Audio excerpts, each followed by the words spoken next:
Hello and welcome to InfoFeed.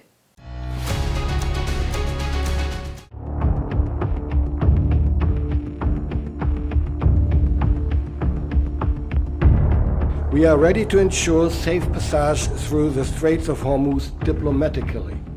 However, there will be no military participation. And I'll say, why are we protecting countries that don't protect us? And I've always felt that was a weakness of NATO. We were going to protect them, but I always said, when in need, they won't protect us. Our priority is always the national interest. While the Strait of Hormuz is still closed, oil prices are screaming past $100.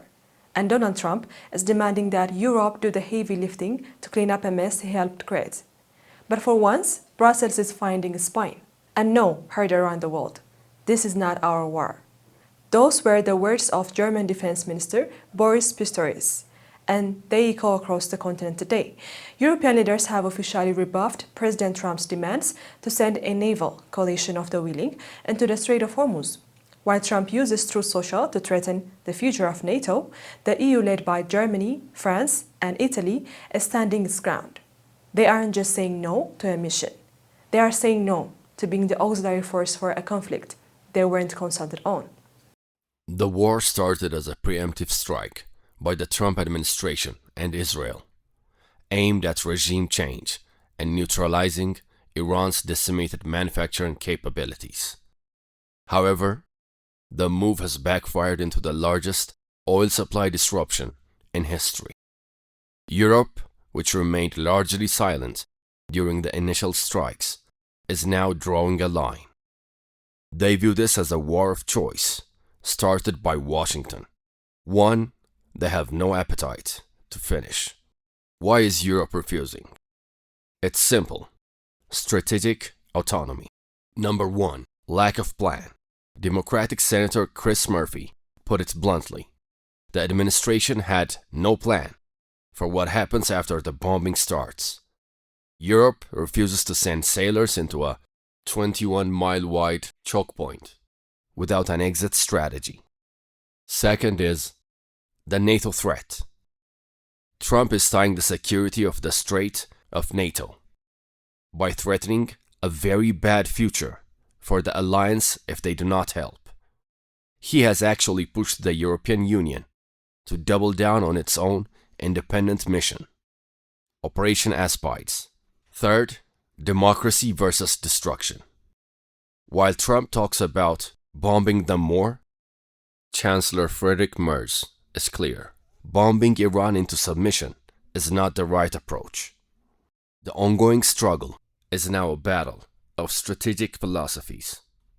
The president argues that since Europe and Asia are the primary beneficiaries of Hormuz oil, they should be the ones policing it.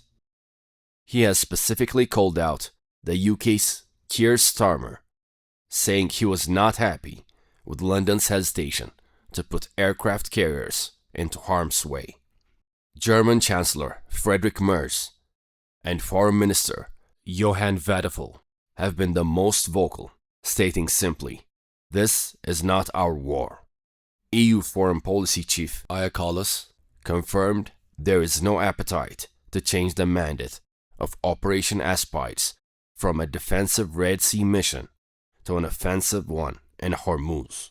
Italy and Spain have echoed this, insisting that diplomacy must prevail and warning that adding more warships to the strait will only escalate the tension further.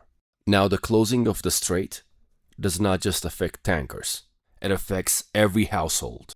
For India and Japan, the crisis is existential, as they rely on this route for nearly 80% of their energy.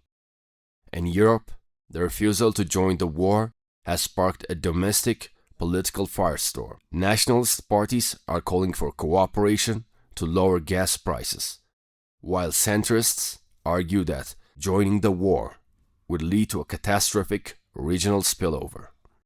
Trump's threat that a negative response will be very bad for the future of NATO suggests he may use this as a pretext to withdraw US support or funding for the alliance. With the IEA ordering a historic release of 400 million barrels of reserves.